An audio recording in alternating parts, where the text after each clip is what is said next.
Hello बच्चों। कुछ previous term तक हमने क्या क्या कवर कर लिया था देख लो।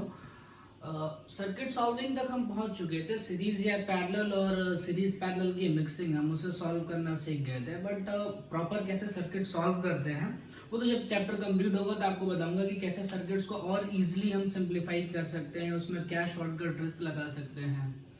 और कुछ बच्चे बहुत अच्छा कर रहे हैं, जैसे सिद्धि है, ईशा है, वंश है, विनीत है। इन बच्चों ने काफ़ी अच्छा परफॉर्म किया। क्वेश्चंस के साथ तुरंत इन्होंने सॉल्यूशंस भी सेंड कर दिए।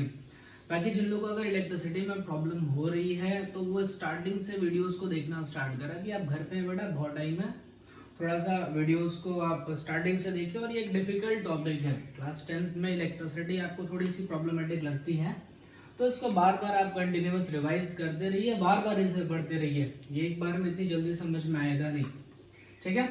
चलिए, अपार्ट फ्रॉम दिस लेक्चर नहीं छाड़ना है, सुनिए ध्यान से। हमें जो नेक्स्ट पढ़ना है वो है हीटिंग इफेक्ट ऑफ करंट। ध्यान से सुनना, हीटिंग इफेक्ट ऑफ करंट। होता क्या है बेटा, जब करंट किसी सर्किट से पास करती है तो चीजें गर्म होती हैं। जैसे आप इसके एग्जांपल्स को चेक कर सकते हो। इलेक्ट्रिक आयरन, इलेक्ट्रिक आयरन हम जो यूज करते हैं उसमें क्या होता है, मैं आपको सिंपल उसकी वर्किंग बताता हूँ कि कैसे वो काम करता है, या फिर जो आप इमल्शन रॉड यूज करते हैं वो कैसे काम होता है। जैसे इमल्शन रॉड या इलेक्ट्रिक आयरन यूज करते हो तो क्या होता है, जैसे इलेक्ट्रिक आयरन है बेटा, आप उसमें देखोगे तो जो वायर आती है ना, कभी ओपन करके देखना, वो अंदर एक एलिमेंट होता है, ऐसे क्वाइल बनी होती है। उस क्वाइल में से इलेक्ट्रिसिटी पास होती है, तो उसके क्वाइल से इलेक्ट्रिसिटी पास होने की वजह से वो क्वाइल जो होता है वो गर्म होने लगता है, और आपका जो नीचे का प्लेट होता है वो आयरन का गर्म हो जाता है। आपने कभी वो देखा हो हीटर, या फिर उसमें आप हीटर में देखे होंगे तो उसमें क्या होता है बेटा, इस तरीके से क्वाइलिंग बनी होती है। कभी ध्यान दिया हो तो ऐसे क्वाइल बनी होती है, और जैसे ही आप करंट पास करते हो ना, ये क्वाइल जो होती है ये रेड हॉट होकर के गर्म हो जाती है और रेड हॉट होकर के ग्लो होने लगती है। ऐसे आप इमल्शन रॉड्स का यूज करते हो, उसमें क्या होता है, जैसे बकेट में आप क्या करते हो, वो रॉड ऐसे लगी हुई होती है, ठीक है। उस रॉड को आपको सिर्फ एक इलेक्ट्रिसिटी से कनेक्ट करना होता है, और जो बकेट के अंदर का रखा पानी है वो गर्म होना स्टार्ट हो जाता है। तो इसका मतलब ये है कि कहीं ना कहीं हम करंट की हेल्प से चीजों को हीट अप कर रहे हैं। इसको कहते हैं हीटिंग इफेक्ट ऑफ करंट। अब देखो, इसमें मेन इंपॉर्टेंस कहां पर आता है कि आपको ये कौन सा मटेरियल सेलेक्ट करना है। अब कई बार ऐसे देखो कि इलेक्ट्रिक आयरन में क्या होता है, टेम्परेचर सेट करने के लिए होता है कि आप अलग अलग मटेरियल्स के लिए अलग अलग टेम्परेचर्स ले सकते हैं। तो ये कैसे किया जा सकता है, और उसमें क्या होता है, अपने आप जब गर्म बहुत ज्यादा हो जाता है तो फिर वो कट ऑफ भी हो जाता है। यानी ये सारी जो प्रैक्टिकल एप्लीकेशंस आ रहे हैं हीटिंग इफेक्ट ऑफ करंट के, ये कैसे आते हैं, जरा इनको सोचना पड़ेगा आपको, ठीक है। सिर्फ ये नहीं देखना है कि करंट की वजह से चीजें हीट होती हैं, आपको ये सोचना होगा कि उसमें हीटिंग जो हो रही है वो कौन कौन से फैक्टर्स पे डिपेंड कर रही है। जैसे आप ऐसे सोचो कि आप इलेक्ट्रिक आयरन को अगर कुछ देर तक लगा करके रखो तो हीटिंग ज्यादा होगी, लगा करके 5-10 सेकेंड रखा फिर निकाल दिया तो हल्की हीटिंग होगी।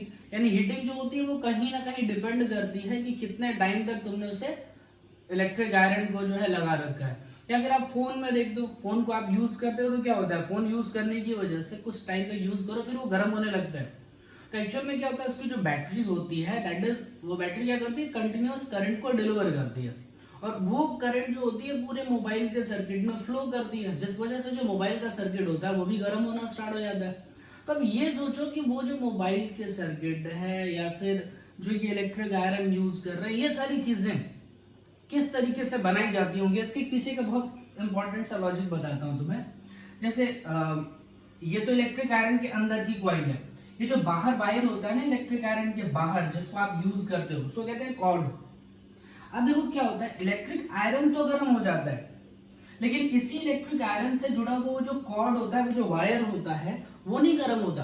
कॉर्ड मतलब तो समझ गए ना, जैसे कोई भी इंस्ट्रूमेंट आप यूज करो, जैसे मान लीजिए मैं क्या यूज करता हूँ, एक आयरन को अगर यूज कर रहा हूँ तो उसमें क्या होती है, ये तो आयरन हो गया इतना छोटा सा, उससे एक वायर निकला हुआ होता है, उस वायर को कहते हैं कॉर्ड। तो सिंपल चीज ये है कि आपकी आयरन तो हीट अप हो जाती है लेकिन वो जो कॉर्ड है वो हीट नहीं होता। तो ऐसा क्या किया जाता है उस आयरन के मटेरियल्स के साथ कि वो इतना तेजी से हीट होता है लेकिन कॉर्ड हीट नहीं होता। ठीक है, यानी मुझे ये चेक करना पड़ेगा कि जो करंट की वजह से हीटिंग डेवलप होती है वो कौन कौन से फैक्टर्स पे डिपेंड करती है, उसके बाद हम उसको मैथमेटिकली रिप्रेजेंट कर पाएंगे। देखो पहले कुछ चीजें अपना दिमाग में रखना। हीट क्या है? हीट जो है it is a form of energy. ध्यान से सुनना, हीट है क्या बेटा? तो हीट जो है वो एक एनर्जी का फॉर्म है। कभी भी आपको फिजिक्स में कहीं भी अगर एनर्जी से रिलेटेड कोई मैथमेटिकल एक्सप्रेशन फाइंड आउट करना है, एनर्जी से रिलेटेड कोई डेरिवेशन करना है, ध्यान रखिएगा स्टार्ट फ्रॉम वर्क डन। आपको एक्चुअल में किसका फॉर्मूला यूज करना होगा? वर्क का फॉर्मूला यूज करना पड़ेगा एनर्जी के डेरिवेशन के लिए। ऑफकोर्स सर ऐसा थोड़ी हम कभी किए हैं। देखिए कहां पर आपने कर रखा है, याद करो जैसे आपने एनर्जी पढ़ी है बेटा, पोटेंशियल एनर्जी और काइनेटिक एनर्जी। पोटेंशियल एनर्जी का फॉर्मूला पढ़ा है mgh और काइनेटिक एनर्जी का फॉर्मूला पढ़ा है हाफ mv²। ध्यान से देखना इसका डेरिवेशन कैसे किया गया था, मैं एक बार उसको रिवाइज करा देता हूं, काम आ जाएगा थोड़ा सा। देखो work done is equal to होता था बेटा फोर्स इनटू डिस्प्लेसमेंट। आपने क्या कहा था कि एक m मास का ऑब्जेक्ट है, उसको हम h हाइट तक अगर उठा दें तो उसके अंदर जो पोटेंशियल एनर्जी स्टोर होगी वो होगी mgh। ठीक है, जरा फोर्स बताना कितना होगा? धरती माता नीचे खींचेंगे, g एक्सेलरेशन से, तो फोर्स इज इक्वल टू क्या होता है? मास इनटू एक्सेलरेशन, और धरती माता के एक्सेलरेशन लिखते हैं g, यानी फोर्स की जगह क्या आ गया? mg, और कितना आपने उसको डिस्प्लेस किया? तो h हाइट तक आपने उसको डिस्प्लेस किया। देखिए सर, तो यानी अगर आपने एनर्जी का डेरिवेशन किया तो आपको कहीं ना कहीं एनर्जी के डेरिवेशन के लिए हेल्प किसके लेनी पड़ी? वर्क की। ऐसे देखो ये हाफ mv² कैसे आया था? आपने क्या किया? वर्क का फॉर्मूला होता है फोर्स इनटू डिस्प्लेसमेंट। फोर्स की जगह लिखा था m इनटू a, और डिस्प्लेसमेंट की जगह लिखा था, ये होता है ना बेटा v² minus u² is equal to 2as। s यहां से ट्रांसफर करो तो v² minus u² divided by 2a, यहां से कैंसिल हो गया था, ये बच गया था half mv² minus half mu²। आपने इनिशियल वेलोसिटी 0 ले ली थी, तो यही जो वर्क डन था ये काइनेटिक एनर्जी में कन्वर्ट हो गया था। क्यों ये चीजें बता रहा हूं? आपको ये दिमाग में रखना है कि फिजिक्स में आपको बहुत सारी एनर्जी आएगी, सिर्फ हीट नहीं होता है। जैसे फ्लूइड्स जो होते हैं ना, पानी कहीं से गिर रहा होता है तो उसके पास भी कुछ काइनेटिक एनर्जी होती है, पोटेंशियल एनर्जी होती है, तो उसके भी अगर हम एनर्जी का डेरिवेशन करने बैठेंगे तो उसमें क्या होगा? उसकी भी जब डेरिवेशन करोगे तो स्टार्ट कहां से करोगे? वर्क से। कहीं ना कहीं आपको एनर्जी का डेरिवेशन करने के लिए किस चीज की जरूरत पड़ेगी? वर्क की। यही चीज यहां पर हम लगाने जा रहे हैं, यही कॉन्सेप्ट यहां पर अप्लाई करने जा रहे हैं। हम क्या लिख रहे हैं? हीटिंग इफेक्ट ऑफ करंट, यानी आपको कहीं ना कहीं हीट एनर्जी का डेरिवेशन करना है। अब एनर्जी का डेरिवेशन करने के लिए आपको क्या जरूरत पड़ेगी? वर्क की। अब जरा सोचो कहां पर तुमने इलेक्ट्रिसिटी में वर्क को पढ़ा है? जरा एक बार ध्यान से सोचो कि वर्क से रिलेटेड कॉन्सेप्ट इलेक्ट्रिसिटी में आए कहां पे? एक बार उसे सोचिए, देखिए क्या वो समझ में आता है? भूल गए? देखो तुम्हें इलेक्ट्रिक पोटेंशियल पढ़ाया गया था, याद है? दो चीजें पढ़ाई थी बेटा, इलेक्ट्रिक पोटेंशियल पढ़ाया था, इलेक्ट्रिक पोटेंशियल डिफरेंस पढ़ाया था। डेफिनेशंस क्या लिखी थी? Amount of work done to bring a unit positive charge from infinite to a point. भाई उसके लिए हमने जब डेरिवेशंस किए थे तो उसके लिए स्टेप्स लिखे थे कि मान लो एक बड़ा सा पॉजिटिव चार्ज है Q, एक छोटा सा चार्ज है टेस्ट चार्ज Q0, इसको इनफाइनाइट से किसी पॉइंट तक लेके आऊं तो जो वर्क डन किया जाता है उसी वर्क डन को हम कहते हैं इलेक्ट्रिक पोटेंशियल। और एक पॉइंट से दूसरे पॉइंट पर लेके आते हैं तो उसको कहते हैं इलेक्ट्रिक पोटेंशियल डिफरेंस। तो देखो यहीं पर उस कॉन्सेप्ट को हम यूज करने वाले हैं। पोटेंशियल इज इक्वल टू क्या होता है बेटा? Work done divided by charge. ये होता है ना work done divided by charge. तो work done is equal to क्या आ गया? Potential into charge. बस हमारा 90% काम खत्म। 90% काम खत्म क्यों कह रहा हूं कि एक बार अगर वर्क आ गया तो एनर्जी का डेरिवेशन करना तो बहुत इजी होता है। वर्क ही क्या होती है? एनर्जी होती है। जो वर्क होता है बेटा वही एनर्जी होती है। तो चलो जरा इसको देखते हैं, एनर्जी के फॉर्म में ला सकते हैं। ध्यान से सुनना, Q को रिप्लेस करना है। पढ़ा है क्या कहीं पर? करंट की definition I is equal to Q by T, rate of flow of net charge through cross sectional area of a wire is defined as current. यानी कि जो चार्ज होगा वो पर यूनिट अगर हम टाइम देखें तो उसी को हम क्या कहते हैं? करंट कहते हैं। इसका मतलब क्या हुआ बेटा? अगर हम Q लिखें तो Q इज इक्वल टू क्या हो जाएगा? I into D. तो सिंपल यहाँ पर Q के जगह हमने क्या रिप्लेस करना है, I इंटू टी। तो देखो फॉर्मूला तुम्हारा क्या बन गया, VIT। ठीक है, अब ये जो वर्क है बेटा, वर्क ही क्या चीज होती है, एनर्जी होती है। यानी यहाँ पर हम कौन सी एनर्जी का डेरिवेशन करने वाले थे, हम करने वाले क्या वाले थे, हीटिंग इफेक्ट। यानी मुझे कौन सी एनर्जी चाहिए थी, हीट। तो पहले हीट का एक फॉर्मूला बन गया H is equal to VIT। ये पहला फॉर्म हो गया हीट एनर्जी का। हाँ, आप इसमें चेंजेस भी कर सकते हो। जैसे चेंजेस क्या कर सकते हो, मतलब क्या कह रहा हूं, आप क्या कर सकते हैं बेटा, V is equal to I R यहाँ पर रख सकते हैं क्या। जैसे V is equal to I R रखोगे, हीटिंग इफेक्ट का एक और फॉर्मूला बनेगा IRIT, यानी बन जाएगा I square R into T. ऐसे यहां पर क्या कर सकते हो, I is equal to V by R डाल दो, इसी को ट्रांसफर करो। यहां पर देखो, यहां पर मैंने क्या वोल्टेज हटाया है, यहां पर मैं क्या हटा रहा हूं, करंट हटा रहा हूं। तो H इज इक्वल टू क्या बन जाएगा, V square divided by R into T. तो हीट के लिए आपको टोटल कितने फॉर्मूले मिल चुके हैं, 3। तीनों फॉर्मूले एक ही जैसे हैं बेटा, कब कहां पर किसको यूज करना है वो थोड़ा सा आप दिमाग लगाइए, आप समझ जाएंगे। जैसे यहां देखिए, H is equal to VID में कौन सा टर्म नहीं है, रेजिस्टेंस का। यानी जब आपको क्वेश्चन में रेजिस्टेंस नहीं दिया होगा तो आपको कहीं ना कहीं VID यूज करना चाहिए। इसमें देखो यहां पर वोल्टेज का टर्म नहीं है, यानी यहां पर मुझे क्या यूज करना चाहिए, H is equal to I square RD है। अगर करंट दिया है, वोल्टेज यहां पर नहीं है, तो ये फॉर्मूला यूज करो। और अगर मान लो करंट नहीं है, वोल्टेज दिया है, तो ये फॉर्मूला यूज करो। तीनों फॉर्मूले एक ही जैसे हैं, ठीक है, ध्यान रखेंगे। ये 3 फॉर्मूले हैं हीटिंग के लिए, ठीक है, ये इंपॉर्टेंट है बेटा, बहुत सारे क्वेश्चन इससे बनाए जाते हैं, ठीक है। चलो इसका एक स्क्रीनशॉट मार लो। पॉइंट्स में क्या नेक्स्ट समझना है, जैसे हमने हीट के 3 फॉर्मूले निकाल लिए, आप क्या करो ना बेटा, इन फॉर्मूलेस को 2-3 बार लिख करके याद करो। जैसे हीट के लिए पहला फॉर्मूला हमने लिखा, हीटिंग के लिए कैसे डेराइव करना स्टार्ट किया, तो जो वर्क डन है बेटा वही हीट है। और वर्क के लिए क्या लिखा, पोटेंशियल इनटू चार्ज। Q की जगह डाला IT, तो पहला फॉर्मूला बन गया था VIT। बस अब रिप्लेसमेंट करना स्टार्ट किया था, I की जगह हमने रिप्लेस किया था क्या बेटा, V बाई आर। तो ये क्या बन गया था, V square divided by R into T. एक और फॉर्मूला बना था, हमने यहाँ पर ही क्या रिप्लेस किया था, V is equal to I into R. तो एक फॉर्मूला बन गया था I स्क्वायर RD। ध्यान से सुना, ये फॉर्मूला थोड़ा इंपॉर्टेंट है, इसको कहते हैं joules law, joules law of heating. मत यहां से पहले देख करके आप लिखो। जैसे हीटिंग है बेटा, हीट जो है वो किसके किसके प्रोपोर्शनल आ रही है, तो हीट जो है वो डायरेक्टली प्रोपोर्शनल है स्क्वायर ऑफ करंट। दूसरा लिख सकते हो, heat is directly proportional to resistance, और heat is directly proportional to T का है टाइम बेटा। ये टी जो है ना, ये टाइम है, टेम्परेचर नहीं समझ लेना है, ठीक है, ओके। ये है जूल्स लॉ, ये कई बार आपसे पूछा जाता है, कई बार आपसे पूछा गया है जूल्स लॉ ऑफ हीटिंग, इसको बोला जाता है। एनसीईआरटी में भी आपको मिल जाएगा, और इसको वर्डिंग्स में लिखना आपको समझ में आना चाहिए कि वर्ड्स में कैसे लिखते हैं। जैसे इसके वर्डिंग्स क्या लिखोगे, heat is directly proportional to square of current, heat is directly proportional to resistance, and heat is directly proportional to time. चलो ये थोड़ा सा पॉइंट आपको ध्यान रखना था। अब जब हमने स्टार्टिंग में क्वेश्चंस किए थे, हम जरा उन क्वेश्चंस को एक बार डिस्कशन में लेके आते हैं। जैसे मैंने आपसे क्वेश्चन पूछा था कि एक मान लो इलेक्ट्रिक आयरन है, तो इलेक्ट्रिक आयरन में आयरन जो होता है वो हीट अप होता है, लेकिन उसकी जो कॉर्ड होती है वो गर्म नहीं होती है। तो उसके पीछे का क्या साइंस है वो जरा समझने की कोशिश करते हैं। ध्यान से देखिएगा क्या है इसके पीछे।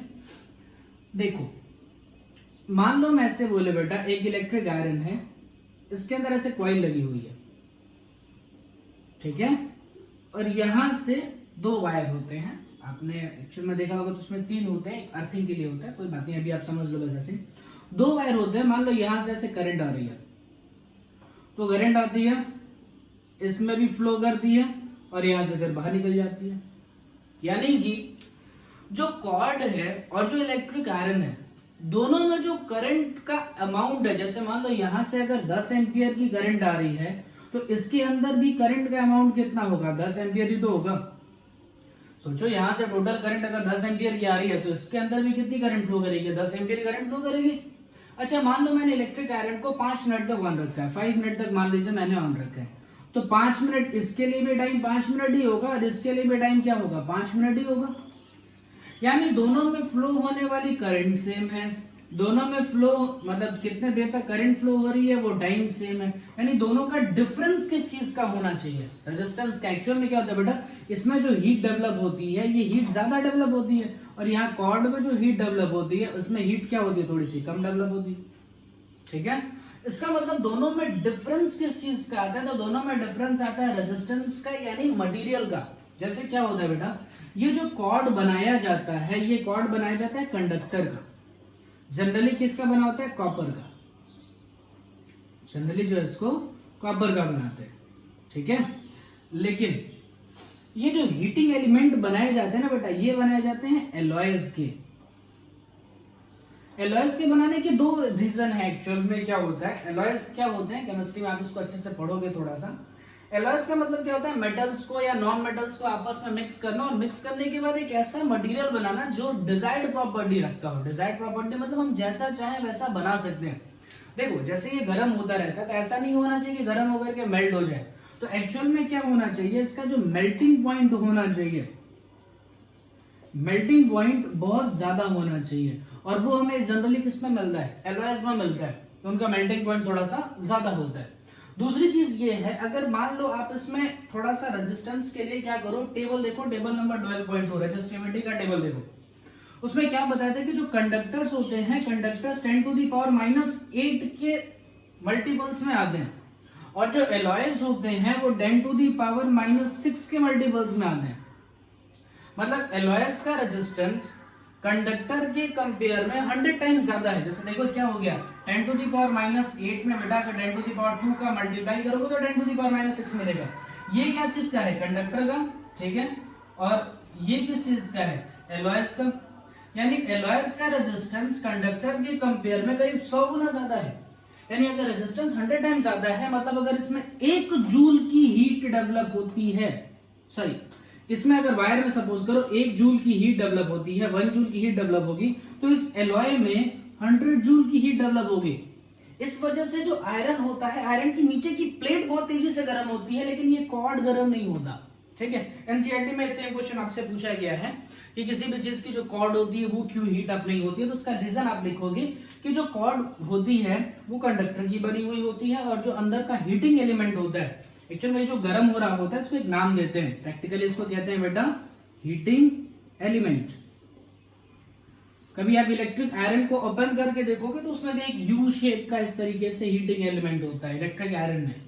तो एक्चुअल में ये जो हीटिंग एलिमेंट होता है ये बहुत तेजी से हीट अप होता है, लेकिन ये जो कॉर्ड होती है गर्म नहीं होती है। रीजन सिंपल रखना है कि जो कॉर्ड होगा वो किसका बना होगा, कंडक्टर का। जो हीटिंग एलिमेंट होगा वो किसका बना होगा, एलॉयज का। एलॉयज का रेजिस्टेंस कंडक्टर के कंपेयर में 100 टाइम्स ज्यादा होता है। इस वजह से जो हीट जो है वो डायरेक्टली प्रोपोर्शनल टू रेजिस्टेंस है। यानी अगर रेजिस्टेंस 100 टाइम्स ज्यादा है तो हीट भी जो डेवलप होगी वो क्या होगी, 100 टाइम्स ज्यादा डेवलप होगी। इस वजह से जो इसके अंदर का हीटिंग एलिमेंट है वो फास्ट गर्म होता है, और जो कॉर्ड होती है उसकी हीटिंग स्लो होती है। ठीक है, चलिए नेक्स्ट पॉइंट पे आते हैं हम। इसे हटा देता हूं।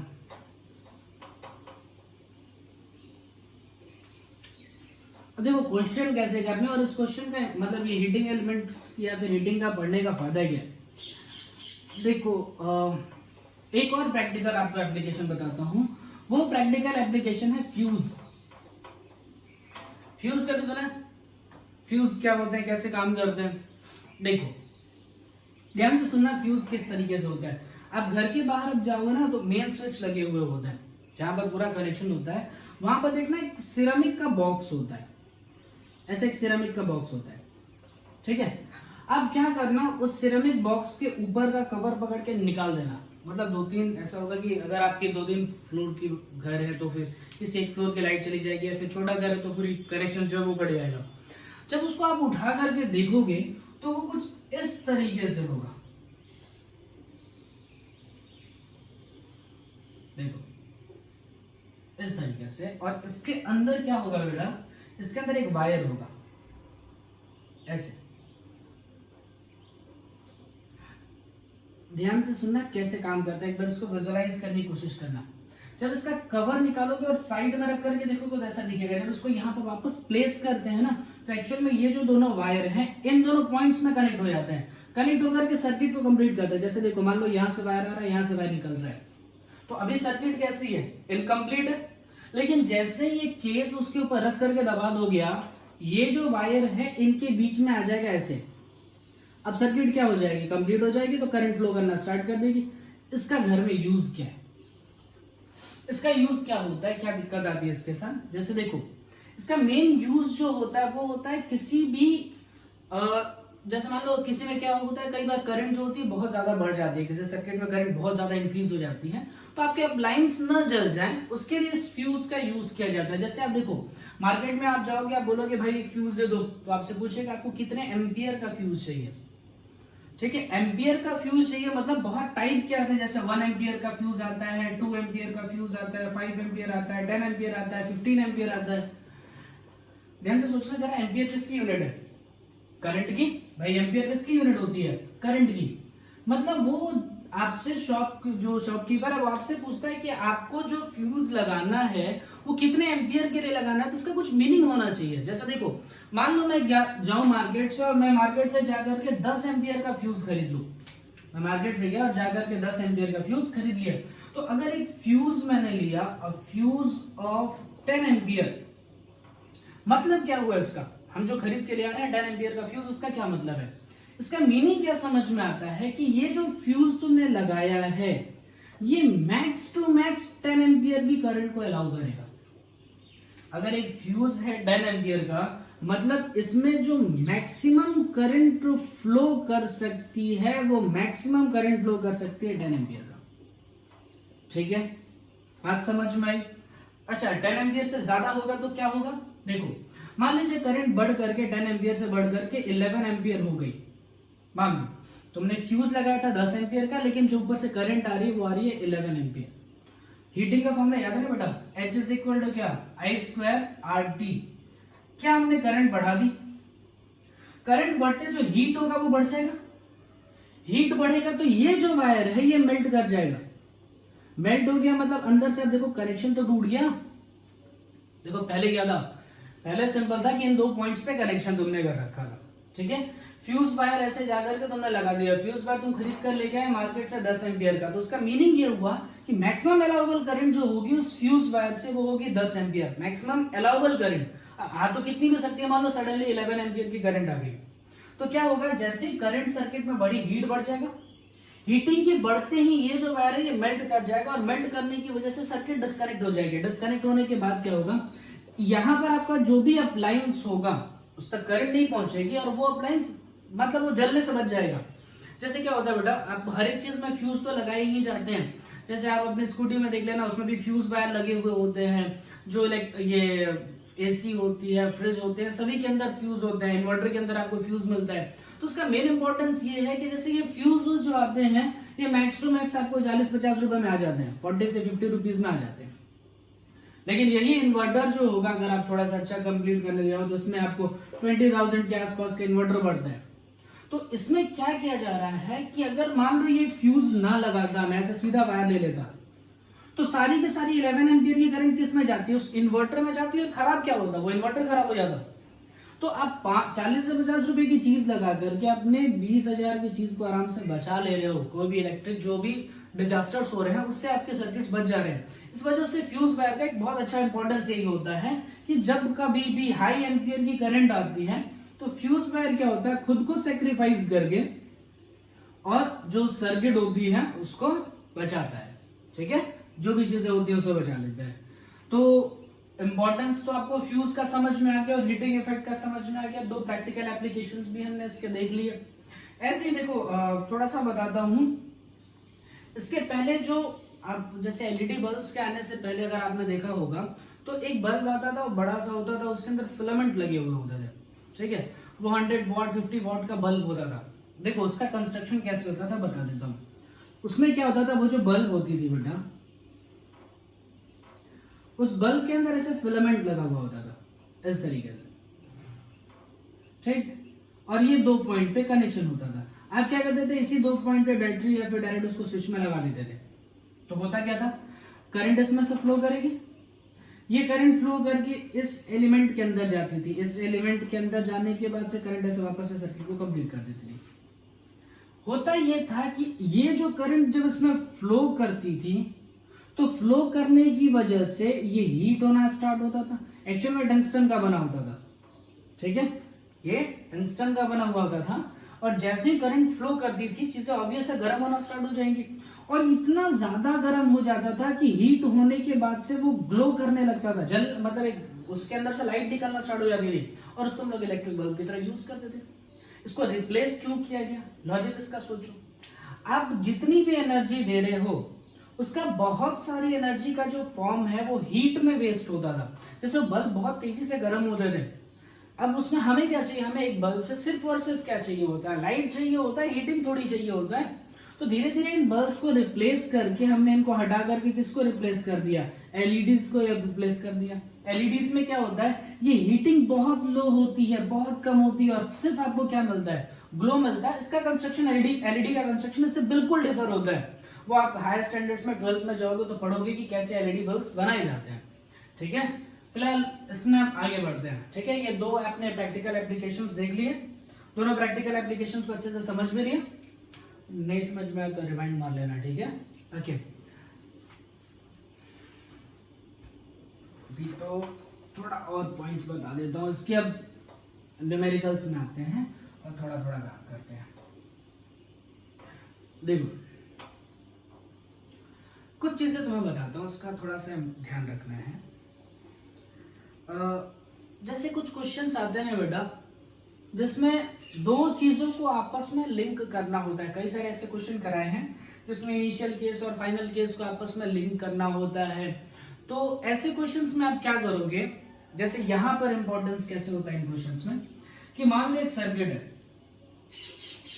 अब उस सर्किट में मान लीजिए एक रेजिस्टेंस लगा हुआ है और एक हमने बैटरी लगा दी, ठीक है, V वोल्ट की बैटरी, I एम्पियर की करंट फ्लो कर रही है, T टाइम तक फ्लो कर रही है, टाइम की वैल्यू है कुछ। देखो उसमें क्या चीजें आ सकती हैं, इसमें क्या पूछा जा सकता है कि बताओ अगर हम रेजिस्टेंस को डबल कर दे तो हीट पे क्या फर्क पड़ेगा, करंट को डबल करे तो हीट पे क्या फर्क पड़ेगा, टाइम को इंक्रीज करे तो हीट पे क्या फर्क पड़ेगा। तो देखो ऐसे क्वेश्चन को करने के लिए क्या करना है, हीट का फॉर्मूला क्या है, H is equal to I square RT, ठीक। अगर मान लीजिए मैंने आपसे क्वेश्चन में ये पूछा कि इफ जो करंट है उसको हमने डबल कर दिया, 2 टाइम्स ऑफ करंट कर दिया इंक्रीज करके, तो चलो फटाफट इसके कैसे केसेस बनाओगे। एक केस कौन सा बनेगा, इनिशियल का, और दूसरा केस कौन सा बनेगा, फाइनल का। इनिशियल में करंट की वैल्यू I थी, फाइनल में करंट की वैल्यू 2I थी, और कोई चेंजेस नहीं है, कोई चेंजेस नहीं है। मतलब रेजिस्टेंस R है तो रेजिस्टेंस R है, टाइम T है तो टाइम T है। तो पहले क्या हीट निकालो, H is equal to I square RT, ये इनिशियल हीट आया। ऐसे हीट फाइनल निकालो, H is equal to I square, यानी कितना हो जाएगा 4I का स्क्वायर R इंटू D, यानी जो फाइनल हीट डेवलप होगी, ध्यान से देखना, I स्क्वायर RT मतलब ये क्या हो गया, इनिशियल हीट ना, रिप्लेस करो इसे, heat final is equal to 4 times of heat initial. मतलब क्या, जो हीट बनेगी नहीं वो कितनी होगी, 4 टाइम्स होगी, यानी करंट को अगर मैंने 2 टाइम्स किया तो हीट भी क्या होती है, 4 टाइम्स इंक्रीज हो जाती है, ठीक है। चलिए ऐसे क्वेश्चंस में और कराता हूं आपको।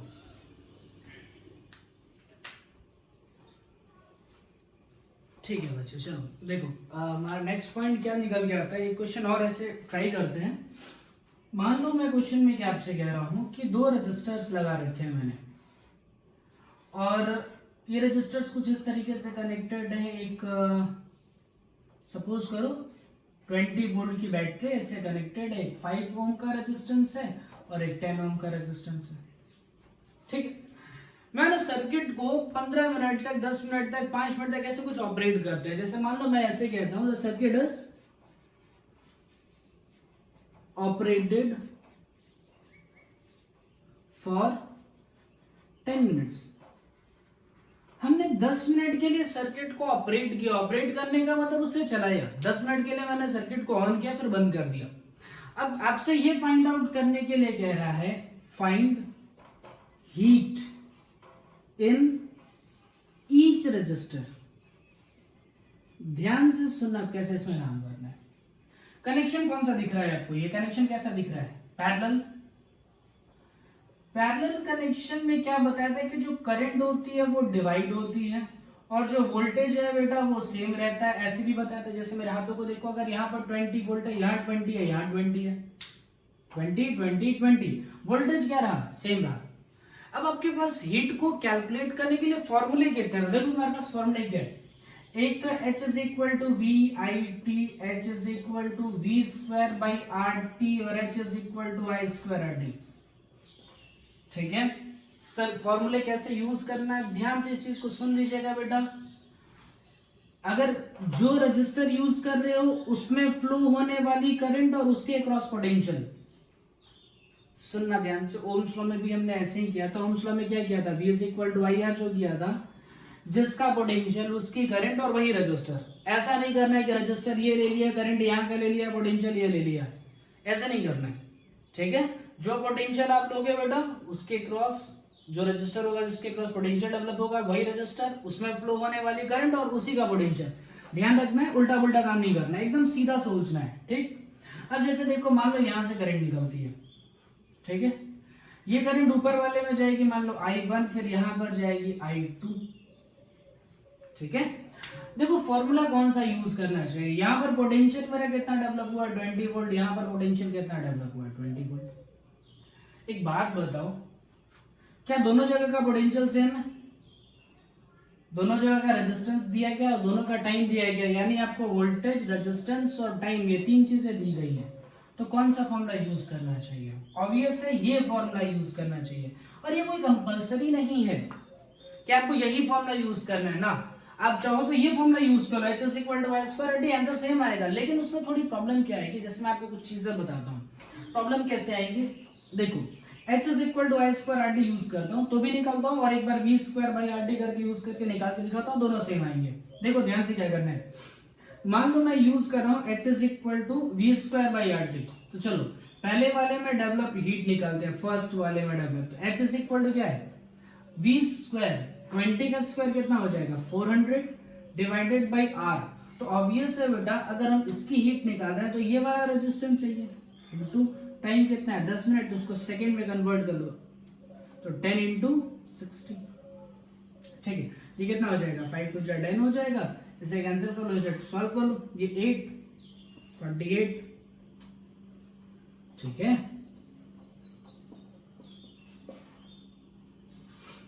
48 पे कितने 3 जीरो आ जाएंगे। अच्छा, हीट की यूनिट होती है बेटा जूल, जो वर्क की यूनिट होती है वही एनर्जी की यूनिट होती है, वर्क और एनर्जी की यूनिट सेम आती है, तो इसकी यूनिट भी क्या आएगी, जूल आएगी।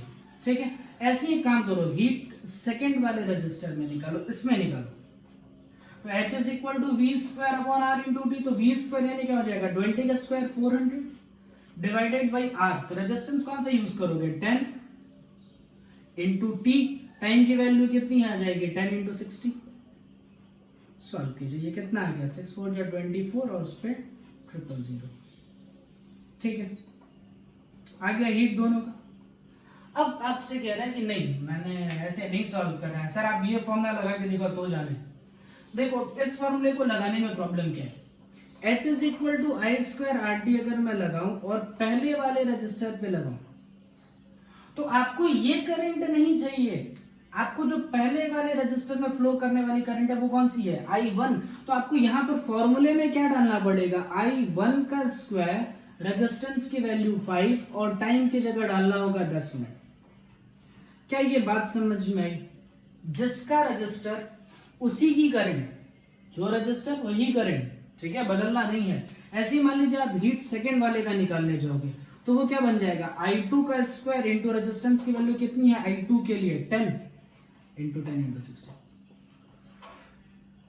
ठीक, प्रॉब्लम क्या है कि आपको I1 I2 नहीं पता, I1 I2 आपको क्या करना पड़ेगा, निकालना पड़ेगा। तो देखो ओम्स लॉ का यूज करके यहां से I1 I2 निकालो।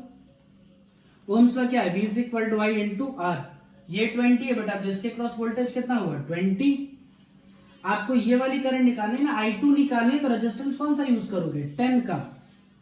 तो चलिए करंट हमने फाइंड आउट किया, करंट कितनी आ गई 2, यहां डाल दो तो जरा, 2 का स्क्वायर कितना हो जाएगा 4 इंटू 5 इंटू 10 इंटू 60, ये कितना हो जाएगा 20 इंटू 6।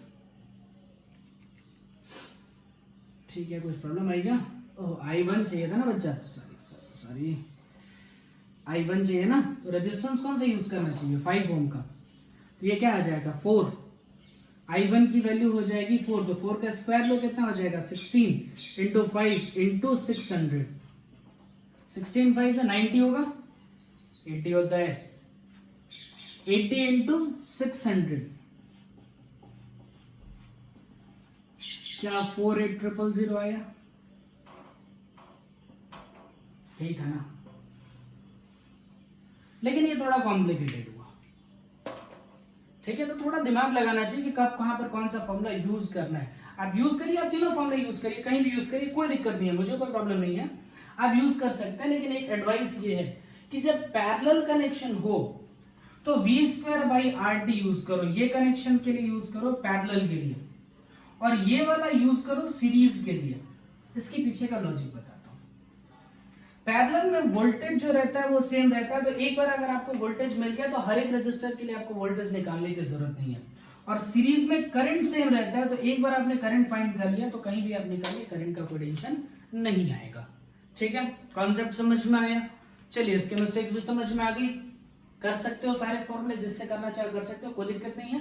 बट ध्यान ये रखना कि v²/RT पैरेलल के लिए यूज करना है, I²RT सीरीज के लिए यूज करना है। ठीक है, आज का लेक्चर हम यहीं पे कंप्लीट करते हैं। नेक्स्ट लेक्चर से हम पावर को डिस्कस करना स्टार्ट करेंगे, और 2-3 लेक्चर्स आपके अभी और आएंगे, और थोड़ा कंटिन्यूअस लेक्चर सब आएंगे, फिजिक्स के 2-3 लेक्चर्स कंटिन्यूअस आएंगे। पावर को डिस्कस करेंगे और एक प्रैक्टिकल फिजिक्स की चीजों को डिस्कस करेंगे। जैसे कुछ बच्चे अगर एनसीईआरटी पढ़ी होगी तो एनसीईआरटी में क्या है, वोल्ट मीटर, एमीटर, गैल्वेनोमीटर, ये सब चीजें आती हैं, उनको यूज कैसे करना है, कैसे उसको कनेक्शन में यूज करना है, वो एक सर्किट एक उसको लेके चलेंगे, और एक आपका और लेक्चर लेंगे जिसमें हम सर्किट सॉल्विंग आपको सिखाएंगे, कैसे कॉम्प्लिकेटेड सर्किट को सॉल्व किया जाए।